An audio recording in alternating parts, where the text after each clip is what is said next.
Olá, vou Sim, Dionísio, aqui da Cultura, tudo bom? tudo bem? Tudo. Só, Obrigado aí por assim, tudo que vocês têm feito. imagina, é o mínimo. Olavo, na palestra o senhor falou aí um pouquinho do Império Americano e do Império Soviético. E o Império Islâmico, como que ele entra nessa equação? Sim, ele é um projeto já muito antigo, tá certo? Ele surge imediatamente junto com o Islã. O Islã já surge como um projeto de expansão imperial desde o primeiro dia. E não é inexato dizer que ele se inspirou no exemplo de outros impérios anteriores. Então, você vê que esta tendência à formação de império, ela é mundial, ela não é só ocidental. Quer dizer, a minha análise neste livro, ela se limitou a evolução da ideia de império no Ocidente. Mas não foi só aqui, a gente poderia escrever uma coisa idêntica sobre o mundo islâmico. Ou sobre dizer, os impérios africanos, por exemplo. Na África houve impérios imensos que ocuparam ali metade do continente, dominavam os outros, escravizavam os outros. É uma história que sobraram poucos documentos e que hoje que está sendo escavada, graças sobretudo a este maravilhoso historiador Bernard Lugan. A mesma coisa se observa ali na China, no Japão. Então, eu acho que histórias similares da ideia de império tinham que ser feitas para outras regiões do mundo também. Eu não tendo material, não tendo documentação suficiente, eu limitei o meu projeto à história do império no Ocidente. Mas a questão do Império Islâmico, você vê que a expansão islâmica foi a mais rápida da história. Quer dizer, no curso de 70 anos, eles tinham ocupado uma região imensa. Quer dizer, era um grupo de meia dúzia de malucos, entendeu? Que no começo são expulsos até da sua própria cidade, não tem lugar nem dentro dela, e que depois volta com uma força avassaladora e vai de conquista em conquista, inspirado pelo mandamento corânico de dominar, de subjugar tudo ao Império Islâmico. Mas o Império Islâmico não é uma invenção de agora, o Império Islâmico é um mandamento corânico. Quer dizer, expandir o Islã por todos os meios possíveis e imagináveis é obrigação estrita do muçulmano. Se ele vai fazer isso por meios pacíficos ou por meios violentos, isso é para uma questão que pode ser discutida em cada caso concreto. Mas a expansão é obrigatória. Note bem que a expansão do cristianismo também é obrigatória, porque Cristo diz aos apóstolos: ide e fazei prosélitos por toda parte. Mas não é uma proposta estatal. Ele não diz: nós vamos criar um governo. Não. Existe uma diferença fundamental entre o evangelho e, e o Islã, no sentido de que o Islã é um Estado desde o início. É uma proposta de Estado. Se você vê toda a legislação dos países islâmicos, ela já está contida no Corão, está ali explicada as normas do comércio, do casamento, da moradia, etc, ocupação desse território, tudo. Você tem um código civil completo, tá certo? E no cristianismo você não tem nada disso, você tem apenas a mensagem de salvação das almas individuais, pouco importando qual o estado no qual você está vivendo. Você vê que durante os primeiros 300 anos da vida do cristianismo, os cristãos sobreviveram num meio que não era o deles. Eles não tinham um território deles. Eles estavam vivendo no meio dos cristãos, no meio do pessoal que continuava cultuando a, a, a religião antiga. E, aliás, como bem assinala o Friedrich Heer, nesse mesmo livro que eu citei, o problema da perseguição antirreligiosa foi até menos grave do que o problema do convívio direto. Perseguição houve de vez em quando, ela não foi contínua. Tinha um surto de perseguição, depois parava, depois tinha outro, parava.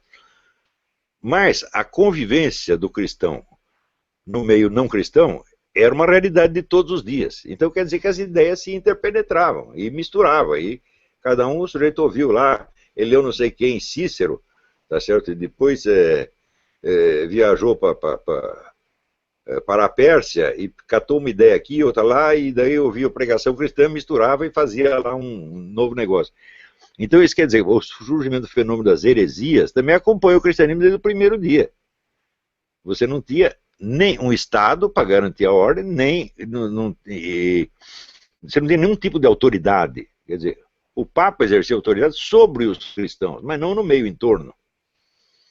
Então esta contaminação das ideias provocou um florescimento de heresias, que foi um negócio extraordinário. Agora, você precisa ver o seguinte, que também, doutrinalmente hoje, você vê uma distinção muito clara entre o que é a doutrina católica tradicional e o que são as heresias. Mas na época não era assim, estava tudo misturado. Você tem santos da igreja importantes que disseminaram ideias heréticas, porque eles achavam que aquilo era o certo. Tá certo? E o trabalho de destrinchar uma coisa do outra foi uma coisa terrível. Muitas vezes o nego, para combater uma heresia, usava outras ideias que também eram heréticas que ele não sabia, tá entendendo? Então, esta confusão foi a vida do cristão durante 3 ou 4 séculos. Ao longo de todo esse tempo, não houve nem meia tentativa de criar um Estado cristão. Você vê como a ideia de Estado é totalmente alheia à perspectiva cristã. Não é isso? A ideia vai surgindo, né? Primeiro, quando o Império assume o cristianismo como religião majoritária, o que não foi obra de Constantino, foi o seu antecessor, cujo nome agora me escapa. Né? Todo mundo falava, Constantino. Eu falei, que Constantino, uma pinóia? A gente já estava pronto antes. Então, de repente, ele pega lá os bispos e tal, começa a nomear ministro e tal, e dá um estado para o nego governar e tal, e ninguém tinha experiência nenhuma disso, né? E depois surge uma experiência quando das invasões bárbaras chegam mais profundamente no Ocidente. Então, você tem a organização da resistência contra os bárbaros, e isso é impossível se alguma administração. Então, os padres vão assumindo gradativamente várias funções de administração. Até a função do registro civil. Você vê que em certas regiões atrasadas do Brasil, as pessoas... Eu sei disso porque eu participei do recenseamento escolar em, sei lá, quando foi... Eu tinha uns 19 anos, né?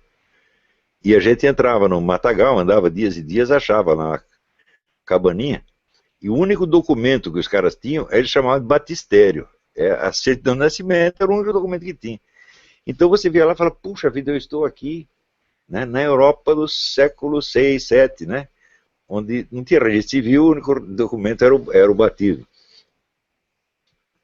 Então, graças a esses dois fenômenos, vamos dizer, da absorção da religião pelo Estado romano, e depois a necessidade de organizar o território para resistir às invasões, isso aí foi aos poucos desenvolvendo a ideia de um Estado cristão.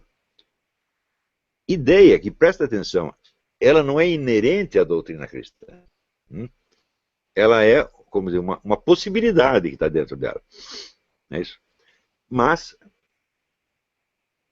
quando você vê, por exemplo, quando surge no século XX, na Itália e na Alemanha, um partido chamado Democracia Cristã. O que é a democracia cristã? É um partido cristão que concorre às eleições e pode governar o país sem implantar o cristianismo como religião oficial. É uma concepção completamente diferente do que tinha no Império. Isso para vocês verem que não existe nenhuma política, nenhum modelo de Estado que seja inerente ao cristianismo. Não tem nenhum.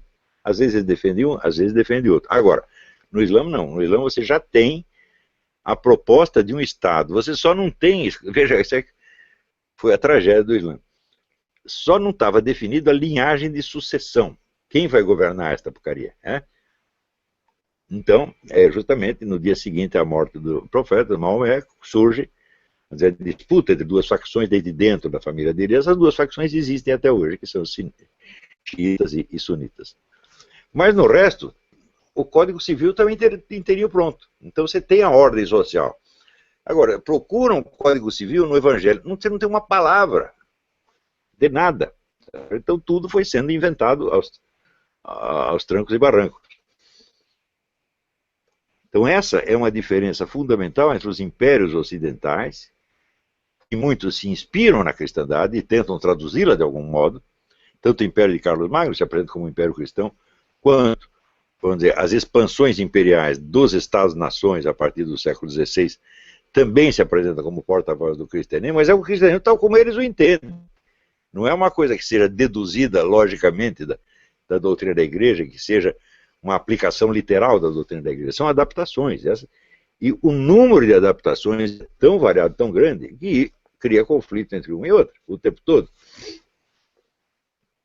Então, essa é uma diferença fundamental entre o Império Islâmico, que tem uma continuidade desde o primeiro dia até hoje, pelo menos uma continuidade ideológica tem até hoje, e a dos impérios ocidentais, que foram sempre improvisos, de algum modo. Tanto que nenhuma ideia imperial conseguiu jamais se consolidar no Ocidente. Você não tem um império, você tem impérios que sobem e caem, sobem e caem, sobem e caem.